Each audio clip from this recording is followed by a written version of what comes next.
नमस्कार। आज के इस खास विश्लेषण में हम एक ऐसे विषय पर बात करने वाले हैं जिसने इंटरनेट पर तहलका मचा रखा है। आपने शायद इसके बारे में सुना भी हो। इसे कॉकरोच विद्रोह कहा जा रहा है। जी हाँ, नाम थोड़ा अजीब जरूर है, लेकिन ये एक ऐसा डिजिटल आंदोलन है जो हास्य और व्यंग के पर्दे के पीछे हमारे प्रशासन और व्यवस्था की बहुत ही गहरी और गंभीर खामियों पर सवाल उठा रहा है।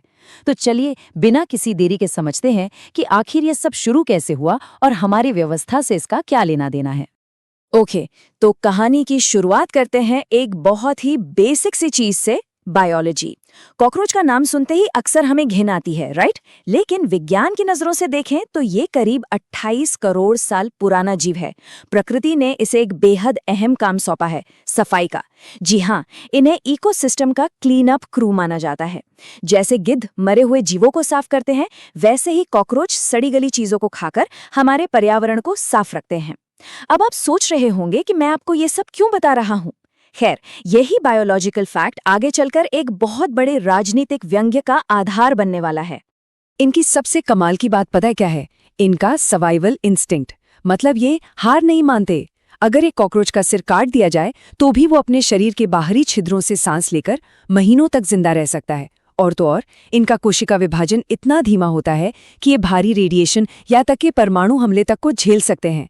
ये जो कभी हार न मानने वाली प्रकृति है ना, यही एक्सट्रीम रेजिलियंस अब एक बेहद शक्तिशाली रूपक यानी एक मेटाफर बन चुका है। और इसी मेटाफर ने भारत के डिजिटल स्पेस में एक बड़े आंदोलन की शक्ल ले ली है। तो अब आते हैं उस चिंगारी पर जिसने इस पूरे डिजिटल आंदोलन को भड़काया। दरअसल चीफ जस्टिस सूर्यकांत का एक कथित बयान सामने आया था, जिसमें उन्होंने फर्जी डिग्री वाले कुछ युवाओं, आरटीआई कार्यकर्ताओं और मीडिया कर्मियों की तुलना कॉकरोच से कर दी। हालांकि बाद में ये स्पष्ट किया गया कि उनका इशारा सिर्फ फर्जी डिग्री वालों की तरफ था, लेकिन तब तक तीर कमान से निकल चुका था। इस एक बयान ने उन लोगों के अंदर दबे हुए गुस्से को बाहर ला दिया जो पहले से ही सिस्टम की कमियों से बेहद परेशान थे। भाग 1, टूटती व्यवस्था का बोझ। अब समझने वाली बात यह है कि वो बयान तो सिर्फ एक ट्रिगर था। असली मुद्दा तो वो भारी असंतोष है जो सालों से लोगों के मन में उबल रहा है। जरा सोचिए, जिस व्यवस्था को हमारी रक्षा करनी चाहिए, जब वही बोझ बन जाए तो गुस्सा आना तो लाजमी है। और ये गुस्सा हवा हवाई नहीं है, इसके बहुत ही ठोस कारण है। चाहे वो लाखों युवाओं के भविष्य से खिलवाड़ करने वाला अनसुलझा नीट पेपर लीक का मामला हो, या फिर न्याय के लिए दर दर भटकते पीड़ित। हमारी अदालतों में आज भी करोड़ों केस पेंडिंग पड़े हैं। ऐसे में सिस्टम पर से लोगों का भरोसा उठना कोई हैरानी की बात नहीं है। इस नंबर को जरा ध्यान से देखिए, 25। ये कोई मामूली आंकड़ा नहीं है। ये एक बेगुनाह इंसान की जिंदगी के वो 25 अनमोल साल हैं जो उसने बिना कोई जुर्म किए जेल की कालकोठरी में गुजार दिए। दशकों बाद जब अदालत ये कहती है कि माफ कीजिएगा, आप बेगुनाह हैं, तो सवाल ये उठता है कि उन 25 सालों का हिसाब कौन देगा? इस तरह के मामले हमारी न्यायिक व्यवस्था की सुस्ती और फास्ट ट्रैक कोर्ट्स के भारी कमी की एक बेहद डरावनी सच्चाई को सामने लाते। और इसी सच्चाई के बीच हमारे समाज में एक बहुत गहरी खाई बन चुकी है। एक तरफ वो एलीट वर्ग है जो ठंडे एयर कंडीशन्ड कमरों में बैठकर बड़े बड़े फैसले लेता है, और दूसरी तरफ 70 से 80% वो आम जनता है जो कड़कड़ाती धूप में पसीना बहाती है, सिर्फ इसलिए ताकि 2 वक्त की रोटी का जुगाड़ कर सके। एक ही देश में पल रहे इन 2 अलग अलग वर्गों के बीच का ये भारी अंतर ही जनता की इस भयंकर फ्रस्ट्रेशन की असल वजह है। अगर आपको इस अंतर का अंदाजा लगाना है तो सुप्रीम कोर्ट या हाई कोर्ट की पार्किंग से बेहतर कोई जगह नहीं। वहां आपको एक से बढ़कर एक चमचमाती BMWs और रेंज रोवर्स खड़ी मिल जाएंगी। ये गाड़ियां उस बेतहाशा संपत्ति का प्रतीक है जो सिस्टम के उच्च अधिकारियों के पास है। एक तरफ आम आदमी न्याय के लिए अपनी जिंदगी भर की पूंजी कोर्ट कचहरी में लुटा देता है, और दूसरी तरफ ये एलीट लाइफस्टाइल। इसी तीखे विरोधाभास ने लोगों को सोचने पर मजबूर कर दिया है। भाग 2, एक नए डिजिटल विद्रोह की शुरुआत। तो जब निराशा इस हद तक बढ़ गई तो जनता ने क्या किया? उन्होंने सड़कों पर उतरने या पत्थर फेंकने के बजाय इंटरनेट का सहारा लिया, और यहीं से जन्म हुआ कॉकरोच जनता पार्टी का। इस आंदोलन का सफर लिटरली किसी फिल्म की स्टोरी जैसा है। बोस्टन यूनिवर्सिटी से पढ़े एक पूर्व कैंपेन मैनेजर ने इस पूरे व्यंग्य को डिजाइन किया। उस विवादास्पद बयान के तुरंत बाद एक इंस्टाग्राम पेज और एक सिंपल सा गूगल फॉर्म बनाया गया। शुरुआत एक मजाक से हुई थी, लेकिन देखते ही देखते ये एक वायरल डिजिटल आंदोलन बन गया जिसका अपना एक प्रॉपर ऑफिशियल मैनिफेस्टो भी आ चुका है। और अगर आपको लग रहा है कि ये सिर्फ चंद लोगों का मजाक है, तो इस नंबर पर गौर कीजिए, 96 लाख, जी हाँ, 9.6 मिलियन फॉलोअर्स। इस पेज और इससे जुड़े नेटवर्क्स ने रातों रात इतने लोगों को अपने साथ जोड़ लिया। इनके पोस्ट्स पर मिलियंस में एंगेजमेंट आ रहा है। एक मीम पेज के रूप में शुरू हुआ ये प्लेटफॉर्म अब one movement, one nation, one change की बात कर रहा है।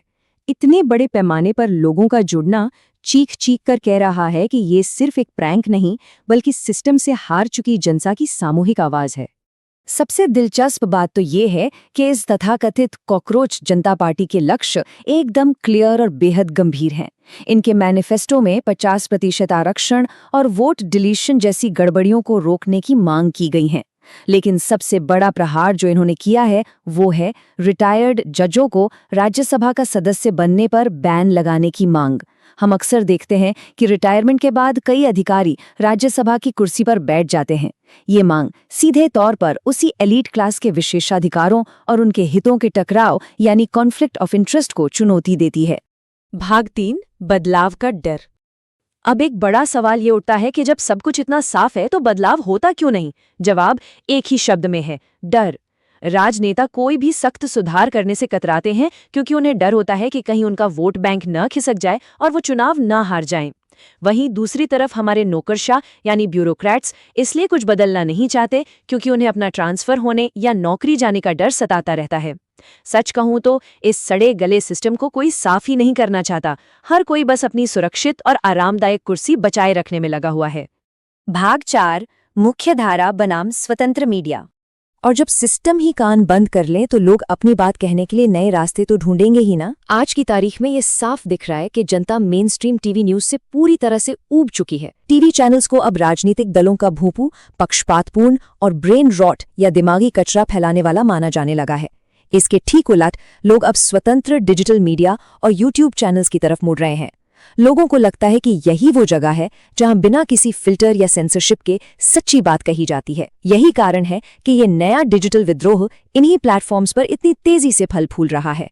भाग 5, व्यंग्य से सुधार की गंभीर मांग। चलिए अब उसी बायोलॉजिकल मेटाफर पर वापस लौटते हैं। आज कॉकरोच इस ढीठ और ना बदलने वाले सिस्टम का एक परफेक्ट सिंबल बन चुका है।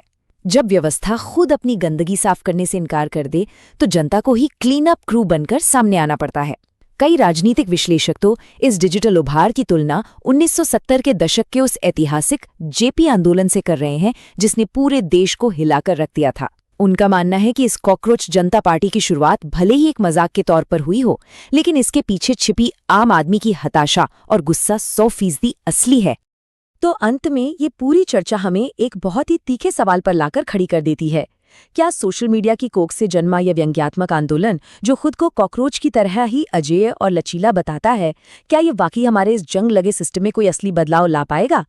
या फिर वही कुर्सी और तबादले का पुराना डर हमारी संस्थाओं को हमेशा के लिए ऐसे ही स्थिर और पंगु बनाए रखेगा? इस बारे में आप क्या सोचते हैं? आज के इस विश्लेषण में बस इतना ही।